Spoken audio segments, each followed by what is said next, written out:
दोस्तों, आज की मूवी बहुत ही शानदार होने वाली है, क्योंकि इस मूवी में एक ऐसे कॉन्सेप्ट को दिखाया गया है जो दिमाग को हिलाकर रख देगा। इसलिए आपसे रिक्वेस्ट है कि इसे लास्ट तक जरूर देखना। मूवी की लेंथ वैसे तो छोटी है, लेकिन डिटेल्स इतनी है कि एक्सप्लेन करने में वक्त लग जाएगा। इसलिए इस मेहनत के लिए इसको लाइक और चैनल को सब्सक्राइब कर लेना। मूवी का नाम आप स्क्रीन पर देख सकते हो और ये YouTube पर भी फ्री में देखने को मिल जाएगी, पर इंग्लिश में। लेकिन हिंदी में देखने के लिए चलिए शुरू करते हैं इस जबरदस्त मूवी को। तो मूवी की शुरुआत होती है माइकल और सारा से, और ये दोनों जल्दी ही पति पत्नी बनने वाले हैं। खैर, आज माइकल सारा को उसके पिता के घर ड्रॉप करने जा रहा था, जहाँ वो कुछ दिन रहने वाली थी। असल में सारा के पिता की तबीयत कुछ ठीक नहीं थी, जिस वजह से सारा वहाँ जा रही थी ताकि उनका ख्याल रख सके। तो इस तरह से अब असली कहानी शुरू होती है, जहाँ वो दोनों आपस में बातें करते करते अपने सफर को पूरा कर रहे थे। लेकिन तभी अचानक उनकी कार के नीचे कुछ आ जाता है और कार थोड़ी सी अनबैलेंस्ड होकर सड़क से नीचे उतर जाती है। फिर माइकल कार को रोककर उससे नीचे उतरता है और चेक करता है कि उनकी कार के नीचे कौन सा जानवर आ गया है। लेकिन हैरानी की बात यह थी कि उसे वहाँ कुछ भी दिखाई नहीं देता। इतना ही नहीं, वो ये भी नोटिस करता है कि उसकी कार के चारों टायर भी ठीक थे। अब सारा भी कार से बाहर आ जाती है, तो माइकल उससे कहता है कि अजीब बात है, कार पर ना ही खून लगा है और ना ही कोई डेंट है, यहाँ तक कि कार के टायर भी ठीक है। फिर हमें ऐसा क्यों लगा कि जैसे कार के नीचे कुछ आ गया हो। अब आखिर में वो दोनों सोचते हैं कि शायद वो कोई पत्थर होगा जो कार से टकराया होगा और इधर उधर उछलकर साइड में चला गया होगा, जो उन्हें नहीं दिखा। तो यही सोचकर वो वापस अपनी कार में बैठ जाते हैं और वहां से जाने लगते हैं। लेकिन तभी हम देख पाते हैं कि कोई दूर से उनको ध्यान से ऑब्जर्व कर रहा था। तभी वो आदमी अचानक उनके पीछे अपनी कार लगा देता है और माइकल बैक व्यू मिरर में देखता है कि एक कार तेजी से उनके पीछे आ रही है। इसके बाद वो उस कार को निकलने के लिए जगह भी देते हैं, लेकिन पीछे वाली कार उनको क्रॉस नहीं करती, बल्कि उनके पीछे ही लगी रहती है। अब माइकल सारा से कहता है कि पीछे वाली कार में जो भी बैठा है वो जानबूझकर हमें परेशान कर रहा है। मैं उसको जगह दे रहा हूँ, लेकिन फिर भी वो निकलने की जगह हमारे पीछे ही लगा हुआ है। अब सारा पल भर के लिए पीछे देखती है, तो उसे कुछ ठीक से दिखाई नहीं देता कि उस कार में कौन होगा। इसलिए वो अचानक माइकल से कहती है कि एक काम करो, तुम हमारी कार को तेजी से भगाओ। ये सुनकर माइकल कार को तेजी से भगाता है, लेकिन फिर भी वो नोटिस करते हैं कि उनके साथ साथ पीछे वाला भी अपनी कार तेज कर लेता है। पर तभी माइकल को एक गैस स्टेशन दिखता है, जिसके बाद वो अपनी गाड़ी को तेज स्पीड में सड़क से नीचे उतार लेता है और अपनी कार को गैस स्टेशन के आगे रोक लेता है। अब ऐसा होते ही वो उस कार से पीछा छुड़ा लेते हैं, क्योंकि इन लोगों के एकदम से रास्ता बदलकर रुक जाने से वो दूसरी कार आगे निकल जाती है। इसके बाद सारा माइकल से कहती है कि जरूर इस कार में कोई बिगड़ैल बच्चा होगा, जिसको हमारे साथ रेस लगाने की सूझ रही होगी, और उसकी ये इच्छा तुमने पूरी कर ही दी। ये सुनकर माइकल मुस्कुराते हुए कहता है कि मुझे तो वो कोई साइको हत्यारा लग रहा था, यानी वो असल में एक मजाक कर रहा था। अब वहाँ रुकते हुए माइकल सारा से कहता है कि तुम एक काम करो, अपने पिता को फोन कर दो कि हमें आने में थोड़ी देर हो जाएगी। लेकिन सारा जब फोन को चेक करती है तो उसमें नेटवर्क ही नहीं होता। तभी माइकल कहता है कि मुझे नहीं लगता कि इस गैस स्टेशन पर कोई फोन भी होगा। फिर वो दोनों अपनी कार से नीचे उतरकर गैस स्टेशन के पीछे बने रेस्टोरेंट में जाते हैं, जहाँ रेस्टोरेंट में पार्क नाम का वेटर उनका स्वागत करता है। फिर सारा माइकल से कहती है कि मैं यहाँ अपना टाइम खराब करना नहीं चाहती, चलो चलते हैं। लेकिन माइकल कहता है कि अब मैं यहाँ आने के बाद बिना कुछ खाए तो वापस नहीं जाऊंगा, इसलिए चलो कुछ खाते हैं। इसके बाद वो दोनों एक टेबल पर बैठ जाते हैं, जहाँ माइकल सारा से कहता है कि हमें शादी करने के लिए जल्दबाजी नहीं करनी चाहिए, क्योंकि अभी तुम्हारे पिता बीमार हैं, इसलिए एक बार उनको ठीक हो जाने दो। लेकिन ये सुनकर सारा का मूड ऑफ हो जाता है और इस वक्त माइकल की ऐसी बातें करना उसे अच्छा नहीं लग रहा था। पर फिर माइकल उसे समझाता है कि शादी एक बहुत ही बड़ा मूवमेंट होता है और वो नहीं चाहता कि तबीयत की वजह से उसके पिता इस मूवमेंट पर फंक्शन में शामिल ना हो पाए। इसलिए वो चाहता था कि वो पूरी तरह से रिकवर हो जाए, ताकि उनके ऊपर शादी का कोई बर्डन ना रहे। अब ये बात सारा को ठीक लगती है, क्योंकि वो भी अपने पिता को खुश और शादी को अटेंड करते हुए देखना चाहती थी। खैर, तभी हम देखते हैं कि वहाँ ऑर्डर लेने के लिए कैली नाम की वेट्रेस आती है, जो उनसे पहले एक बूढ़े शांत कपल को सर्व कर रही थी। अब जैसे ही वो इनके पास आती है तो माइकल कहता है कि मैं अभी 5 मिनट में ऑर्डर देता हूँ, तब तक आप मेरे लिए कॉफी लेकर आ जाओ, जबकि सारा उसे पानी लाने को कहती है। इस पर कैली कहती है कि कोई बात नहीं, आप दोनों जितना समय चाहो उतना समय ले सकते हैं। वैसे भी आपके जैसे हेल्दी और खुश मिजाज लोग यहाँ बहुत ही कम आते हैं। इसके बाद वो कॉफी और पानी लेने चली जाती है और इसी बीच हम उस होटल में एक बूढ़े कपल को देखते हैं, जिसमें से जो बूढ़ी लेडी थी वो अपने हस्बैंड से कहती है कि ये खाना तो ठंडा है। तो वो आदमी कहता है कि कोई बात नहीं, मैं वापस घर में मंगवा देता हूँ, हमें जाने की कोई जल्दी नहीं है। पर वो लेडी कहती है कि मुझे वहाँ नहीं जाना, जिस पर वो आदमी कहता है कि नहीं स्वीटहार्ट, हमें जाना होगा, हम यहाँ रुक नहीं सकते। लेकिन इससे पहले कि वो लेडी कुछ और कहती, इतने में वहाँ का मैनेजर आ जाता है और उस आदमी से कहता है कि कोई बात नहीं सर, मैं खाना गर्म करवा देता हूँ, आप मैडम को संभालिए। ये चीज माइकल और सारा दोनों सुन रहे थे और सोच रहे थे कि हम बूढ़े होकर यही किया करेंगे, एक दूसरे से लड़ना झगड़ना। खैर, तभी कैली वहाँ कॉफी और पानी लेकर आ जाती है और फिर उनसे उनका ऑर्डर लेकर जाने लगती है। लेकिन जाते जाते वो टेबल पर 2 सिक्के रख कर जाने लगती है। तो माइकल पूछता है कि ये सिक्के किस लिए हैं, जिस पर कैली कहती है कि ये सिक्के हम सभी को देते हैं, जिसे आप जूक बॉक्स में डालकर अपनी पसंद का गाना सुन सकते हैं, इसलिए इनको बहुत ही ध्यान से इस्तेमाल करना। ये सुनकर माइकल अपने सिक्के से अपनी पसंद का गाना लगाता है और कैली को अपने खाने का ऑर्डर देता है और कहता है कि उसे पैक करवा देना, हम रास्ते में खाएंगे। तभी हम देखते हैं कि रेस्टोरेंट के बाहर वही कार दोबारा आ जाती है जिसमें वही सेम गाना बज रहा था जो माइकल ने चलाया था। फिर रेस्टोरेंट के अंदर सारा कैली को बताती है कि ये गाना असल में माइकल ने ही गाया था। तो इस पर कैली उसके गाने की तारीफ करती है और कहती है कि पहली बार मैं किसी सेलिब्रिटी को इस होटल में देख रही हूँ। ये जानकर काफी खुशी हुई। तभी माइकल बाथरूम के लिए पूछकर हाथ धोने चला जाता है, जबकि इतने में सारा कैली से फोन के बारे में पूछती है कि यहाँ कोई फोन है। तो कैली उससे कहती है कि यहाँ अंदर तो कोई फोन नहीं है, लेकिन एक फोन बाहर है, पर उसे चेक कर लो, अगर चलता हो तो यूज कर लेना। इतने में शेफ उनका ऑर्डर लेकर आ जाता है और सारा को उनका पैक करवाया हुआ खाना दे देता है। पर जैसे ही वो जाने लगता है तो सारा अपने पास से कुछ रुपए उसको देने लगती है कि ये पैसे बहुत ज्यादा हैं, मैं इनको नहीं ले सकता। पर सारा कहती है कि आपको देखकर मुझे मेरे पिता की याद आ गई, उनकी तबीयत कुछ ठीक नहीं है और उन्होंने मेरे लिए बहुत मेहनत की है, इसलिए ये पैसे आपको लेने ही होंगे। इस तरह वो शेफ उसकी बातों को सुनकर थोड़ा सा इमोशनल हो जाता है और आखिर में वो पैसे लेकर वहाँ से चला जाता है। लेकिन यहाँ हम नोटिस कर पाते हैं कि जब वो शेफ उसके हाथों से पैसे ले रहा था तो अचानक उसने कुछ महसूस किया था, पर वो क्या था और किस लिए था वो हमें आगे पता चलेगा। अब माइकल आ जाता है, जिसके बाद सारा उसको यहाँ से चलने को कहती है क्योंकि सफर लंबा था और सारा इलाका पबजी के मीरामार मैप की तरह सुनसान था। तो इस तरह अब वो दोनों वहाँ से अपने सफर के लिए वापस निकल पड़ते हैं। अब की बार गाड़ी सारा चला रही थी और तभी कुछ दूर जाने पर उनको दोबारा महसूस होता है कि कार के नीचे कुछ आ गया है, इसलिए वो गाड़ी को दोबारा साइड में रोकते हैं। अब माइकल कहता है कि रुको, मैं बाहर जाकर देखता हूँ, लेकिन सारा कहती है कि कोई फायदा नहीं, बाहर कुछ भी नहीं होगा क्योंकि मेरी नजर सड़क पर ही थी और ध्यान से देखो, ये वही जगह है जहाँ पहले भी यही हुआ था। इसका मतलब हम वापस उसी जगह पर आ गए हैं, लेकिन ये कैसे पॉसिबल है। दूसरी तरफ होटल में कैली और वो शेफ अपने मैनेजर जॉन को कहते हैं कि क्या तुम ऐसे ही हाथ पर हाथ रखकर बैठे रहोगे और ये सब होने दोगे। तो जॉन कहता है कि हमें बस अपना काम करना है और इसी के लिए हम यहाँ पर हैं, बाकी किसी भी चीज से हमारा कोई लेना देना नहीं है। कैली कहती है लेकिन ये ठीक नहीं है। तो जॉन कहता है कि हमें सिर्फ अपने क्लाइंट्स का ख्याल रखना है, यही हमारा पर्पस है, इसलिए मैं चाहते हुए भी कुछ नहीं कर सकता क्योंकि हमने उनसे डील की थी कि हम क्लाइंट्स का पूरा ख्याल रखेंगे और सभी के साथ ऐसा ही बर्ताव करेंगे। और तभी वो शेफ कहता है कि बात सिर्फ इतनी सी नहीं है, मुझे कुछ पता चला है जो शायद आपको नहीं पता, वो भी उस लड़की के बारे में, और शायद ये बात उस लड़की को भी नहीं पता। ये सुनकर जॉन पूछता है कि किस बारे में बात कर रहे हो। पर तभी पीछे बैठी एक लड़की जो शुरू से होटल में मौजूद थी वो जॉन से कहती है कि उन दोनों को मुझे दे दो, वो मेरे काम आएंगे। लेकिन जॉन उससे कहता है कि हमारे मामले में तुम्हारा कोई लेना देना नहीं है, इसलिए इस सब से दूर रहो। इधर सारा और माइकल कार से नीचे उतर जाते हैं और आपस में बात करने लगते हैं कि ऐसा कैसे हो सकता है, हम दोबारा से उसी जगह पर कैसे आ सकते हैं। तभी माइकल की नजर पीछे खड़ी उसी काली कार पर पड़ती है। फिर माइकल सारा से चाबियां मांगता है और कहता है कि जल्दी यहाँ से निकलो। लेकिन सारा गुस्से में ब्लैक कार के पास जाती है और पूछती है कि कौन हो तुम।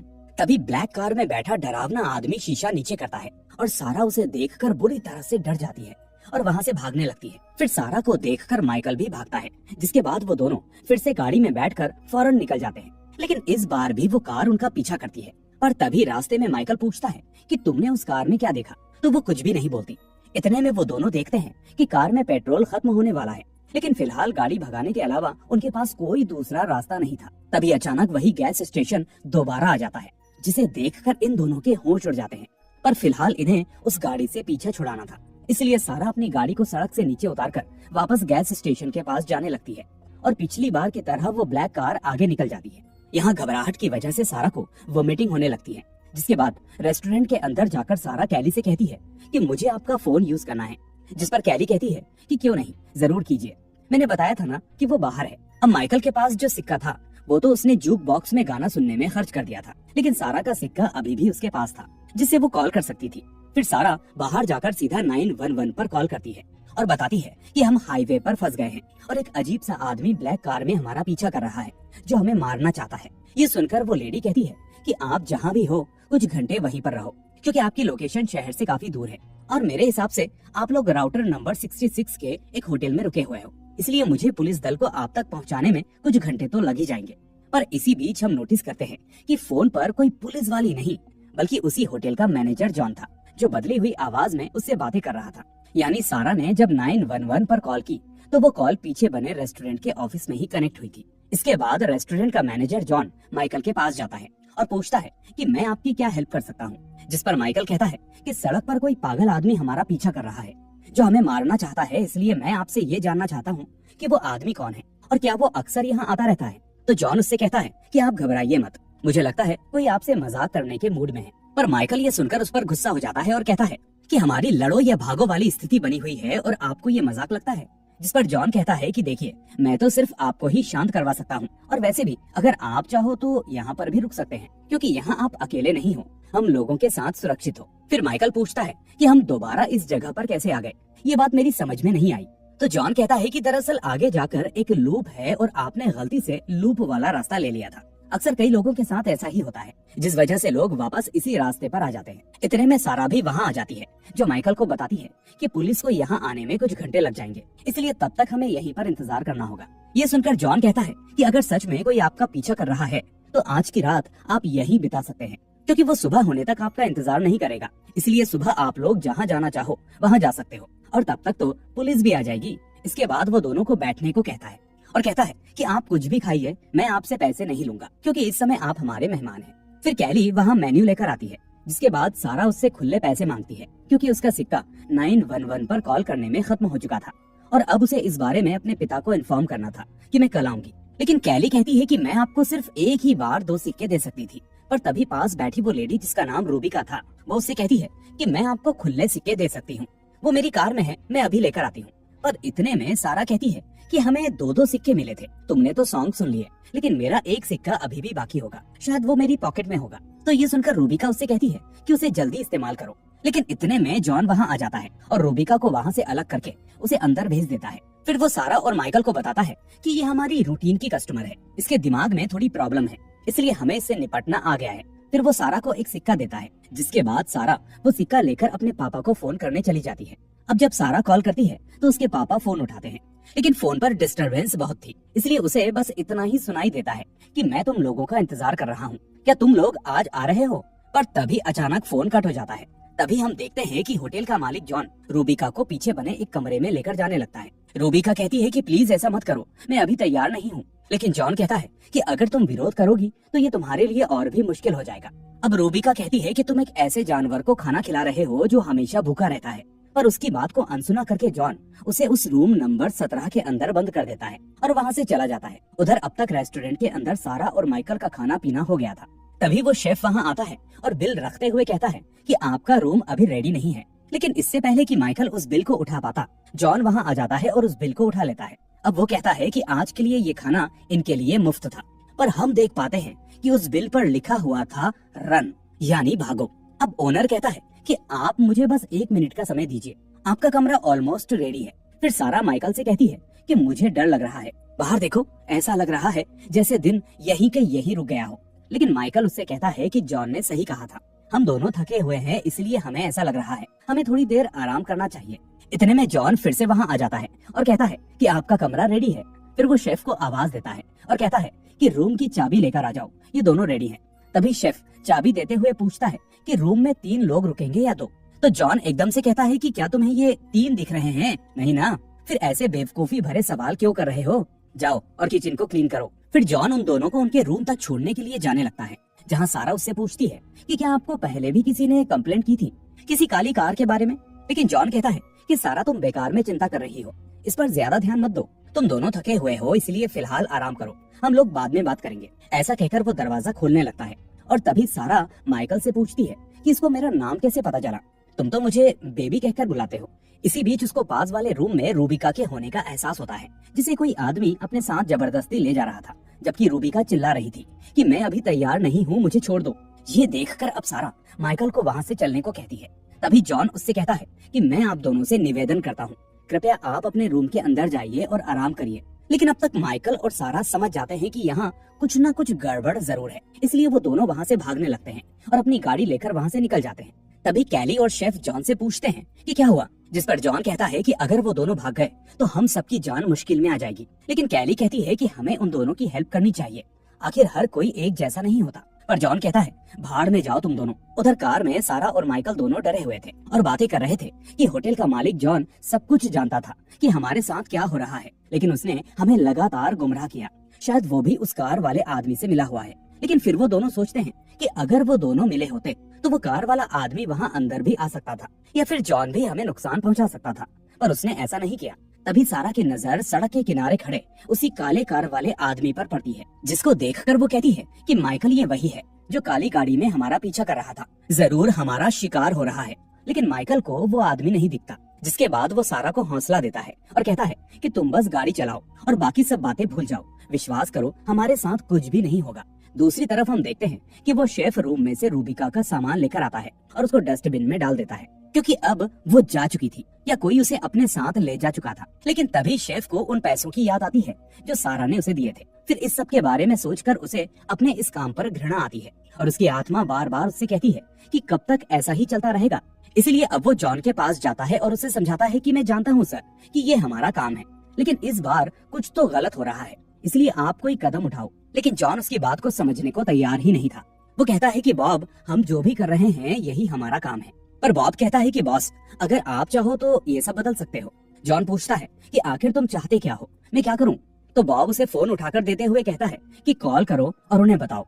लेकिन जॉन कहता है कि इससे कुछ नहीं बदलेगा, मैंने पहले भी ये कई बार किया है। वो नहीं मानते, पर बॉब कहता है कि एक बार ट्राई तो करो, क्योंकि इस बार सिचुएशन दूसरी है। लेकिन जॉन फिर भी उसकी बात नहीं मानता और कहता है कि वो लोग मर चुके होंगे या मर रहे होंगे, इसलिए तुम जाओ और अपना काम करो। तभी हम देखते हैं कि सारा के फोन पर उसके पापा की कॉल आती है, लेकिन जब वो उसे उठाती है तो फोन में से अजीब सी आवाज आने लगती है और फिर फोन के कट होने के बाद वही आवाज रेडियो से भी आने लगती है। दूसरी तरफ हम देख पाते हैं कि ये कॉल उसी शेफ बॉब ने की थी जो शायद उनकी मदद करने की कोशिश कर रहा था। लेकिन तभी फिर से उनकी कार के नीचे कुछ आ जाता है, जिसके बाद वो कहती है कि अब की बार हम कार नहीं रोकेंगे, तुम कार को भगाते रहो। पर माइकल कहता है कि इसमें तो पेट्रोल ही नहीं है, फिर कहाँ तक जा पाएंगे। लेकिन तभी वो दोनों नोटिस करते हैं कि पेट्रोल की सुई अभी भी वही थी जहाँ पहले थी, यानी पेट्रोल खत्म नहीं हो रहा था। ये चीज उनको हैरान कर देती है और फिर माइकल अचानक कार को तेज कर लेता है और इस बार वो दोनों ना रुकने का प्लान करते हैं।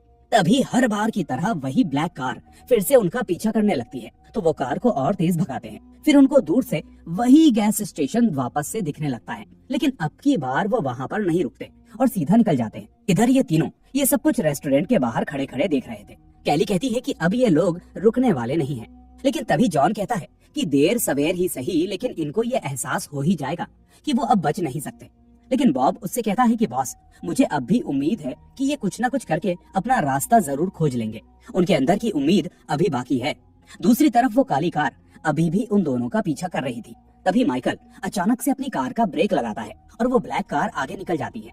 फिर माइकल पूरा यू टर्न लेता है और उल्टी दिशा में अपनी गाड़ी भगाने लगता है, पर इस बार वो ब्लैक कार उनका पीछा नहीं करती, बल्कि सीधी सीधी चली जाती है और देखते ही देखते गायब हो जाती है।